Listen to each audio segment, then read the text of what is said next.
Hello నమస్తే అండి, welcome back to Maheshwar. ఈరోజు మనం వేడివేడిగా నోరూరించే పునుగులు ప్రిపేర్ చేసుకుందామండి.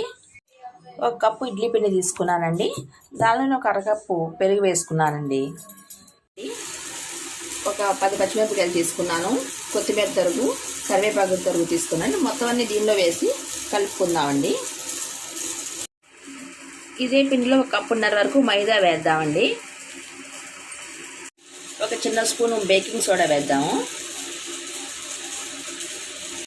ఒక స్పూను జీలకర్ర వేస్తున్నానండి.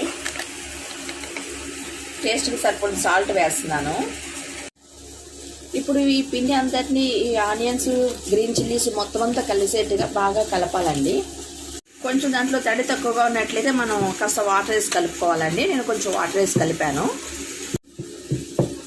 ఇప్పుడు పిండి ఒక అరగంట సేపు నానబెట్టేసానండి. ఇది బాగా పొంగినట్టుగా అయింది. ఇప్పుడు మనం పునుగులు వేసేసుకుందాము. పాన్ హీట్ అయిందండి. ఆయిల్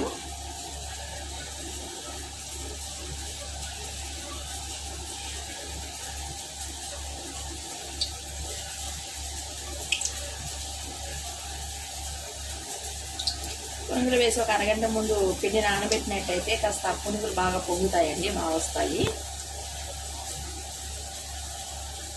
మన పునుగులు వేసేటప్పుడు స్టవ్ సిమ్లోనే ఉంచుకోవాలండి, లేకపోతే అంతా మాడిపోతాయి.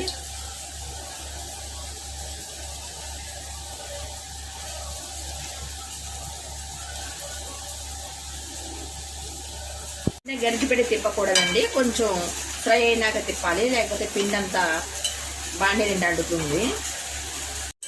ఈవినింగ్ స్నాక్గా బాగుంటుందండి ఇది. స్కూల్ నుంచి పిల్లలు వచ్చే టైంకి వేడివేడిగా చేసి పెట్టినది వాళ్ళు ఇష్టంగా తింటారండి. ఇవి చూస్తున్నారు కదండి, ఇవి ఫ్రై అయినాయి.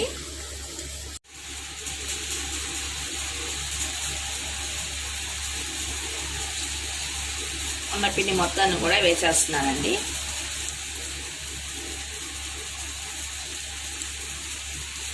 ఇది ఫ్రై అవుతుంటే మంచి పునుగుల వాసన బాగా వస్తుందండి. ఇది మైదా పిండి కాకపోతే గోధుమ పిండి అయినా కలిపి వేసుకోవచ్చండి. అయితే కొంచెం గట్టిగా వస్తాయి, కాస్త బేకింగ్ సోడా ఎక్కువ వేయాల్సి వస్తుంది. అప్పుడు బండి స్టైల్ పునుగులు రెడీ అవుతున్నాయండి. ఈ పునుగులకి నేను పల్లీ చట్నీ చేశానండి. కాంబినేషను కారపొడి ఉంది. ఇక్కడ చట్నీలో మనం ఆనియన్స్ కట్ చేసి కలుపుకున్నట్లయితే చాలా టేస్ట్గా ఉంటుందండి. బండి దగ్గర ఇస్తాడు కదా చట్నీ, అట్లా అనిపిస్తుంది. చూస్తున్నారు కదండి, ఇది పర్ఫెక్ట్గా ఫ్రై అయింది. వేడివేడిగా నోరూరించే పునుగు రెడీ అయిందండి. మీకు నచ్చినట్లయితే లైక్ చేయండి, షేర్ చేయండి, సబ్స్క్రైబ్ చేసుకోండి. Thank you for watching. పక్కనే ఉన్న బెల్ ఐకాన్ని ప్రెస్ చేయండి.